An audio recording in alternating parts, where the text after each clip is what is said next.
Procyone rod. Procyone. And nobody knows how to pronounce it. Procyone. Procyone. Procyone. No. All right, once again here at the Daiwa booth, 2019 Bassmaster Classic, and I've already done a full lap, got over all the reels, and the newest, latest, and greatest from Daiwa is their 2019 Daiwa Procyon Lt, which is looking to come in right underneath the Tatula, and I'm here again with Mark Mills. Give me a heads up, what's going on with these reels, how they compare to the Tatula and the Ballistic, if you don't mind. Sure, no problem. There's not a lot of difference between the Procyon and the Tatula. Really, they're coming in at a little bit different price point range. Mainly, it's a bearing count scenario. They both have...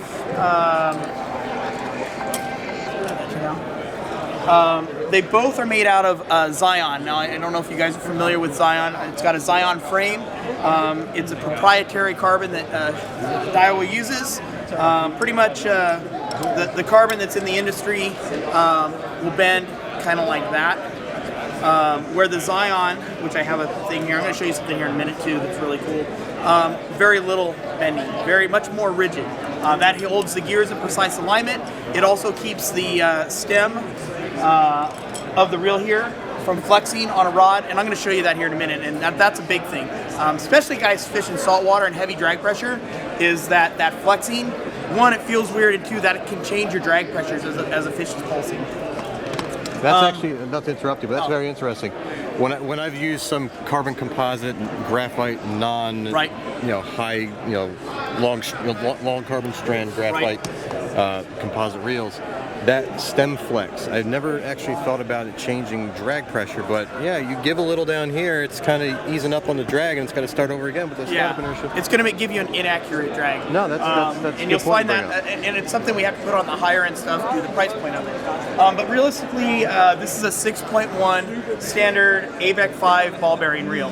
So we're able to keep the price between $159 to $169. When you step into the Tatula world, we do it's a 7+1 ball bearing reel. Oh, sorry, it's better generation there.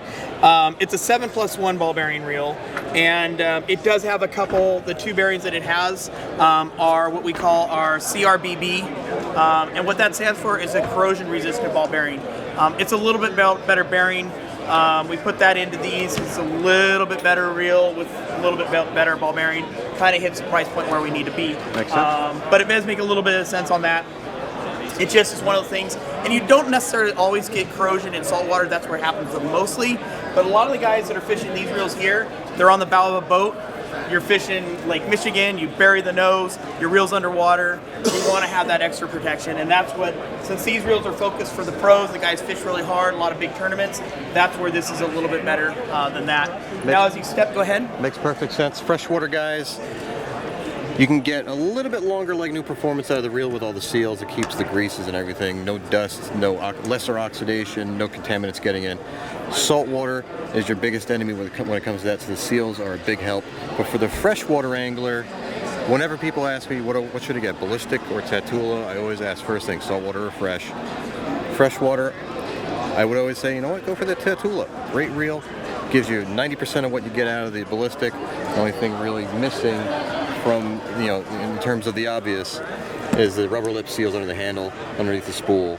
I'm looking at the Fuego, but the Fuego is the same sealing as the ballistic, which is down here. True, the ballistic's down here as well. They're both similar coloring, and this reel here doesn't have that next thing that the ballistic has, and that's the mag seal, which I'm sure you can go online. You know all about it as well. There's our fun toy. It's right here, and what that does is it creates a. Now, for you guys out there really have questions on mag seal, you've seen videos I put out in the past. Ferrofluidic sealing has been used in industry for sealing off motors from dust and contaminants. It's not just used in tweeters.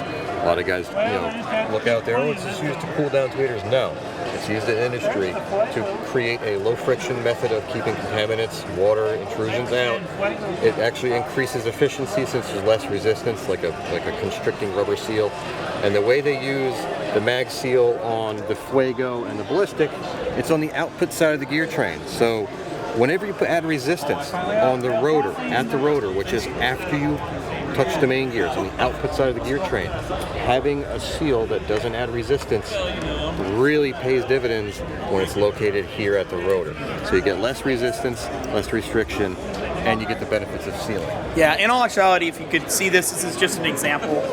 This is your one-way roller bearing. Where are you going with that? Sorry, moving it around fast for you.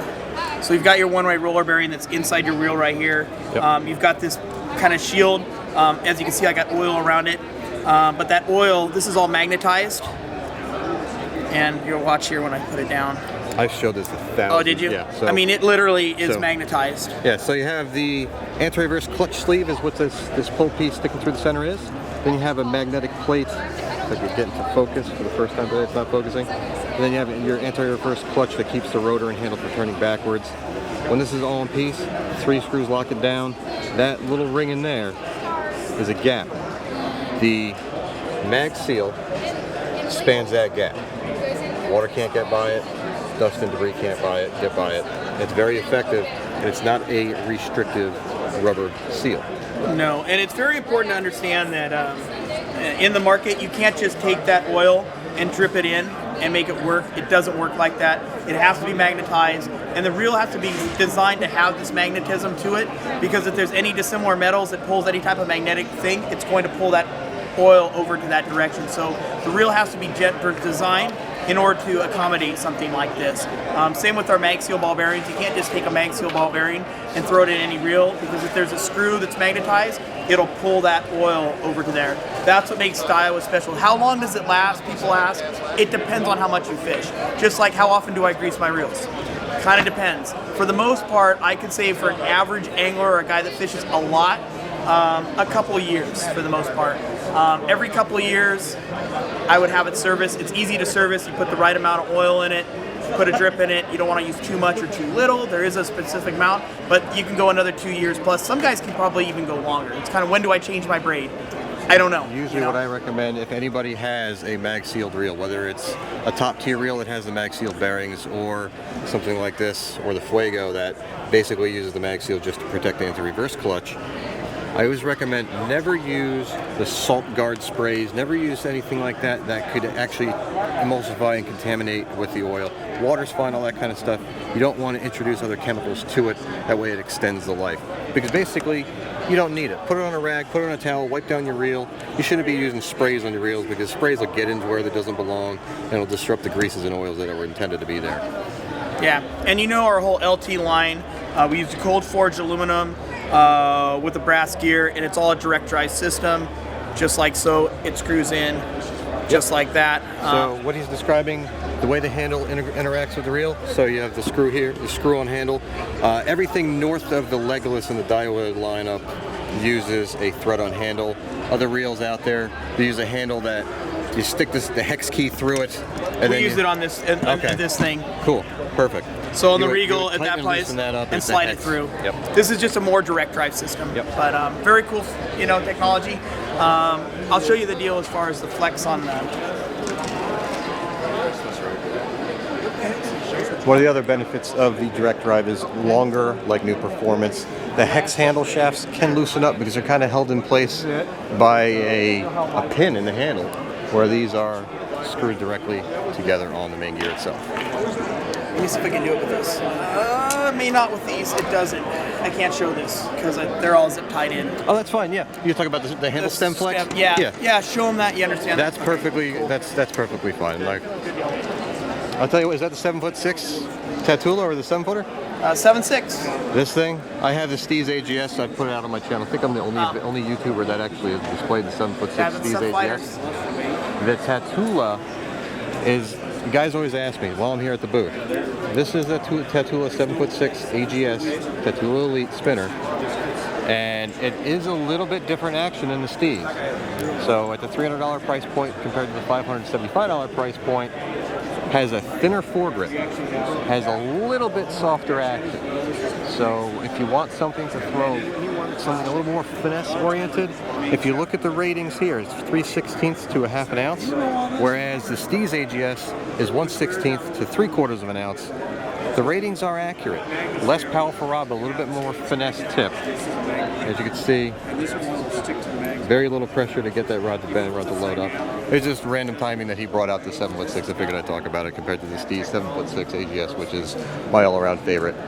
General purpose spinning rod for distance, worming, bottom bouncing, jerk baits, twitch baits, anything you can imagine. From trout to bass, it's a great rod. All right, I've taken up enough of your time. No worries. I appreciate it, my friend. No worries, man. Anytime. Take care. Thank you very much. Have fun. Thanks, bro.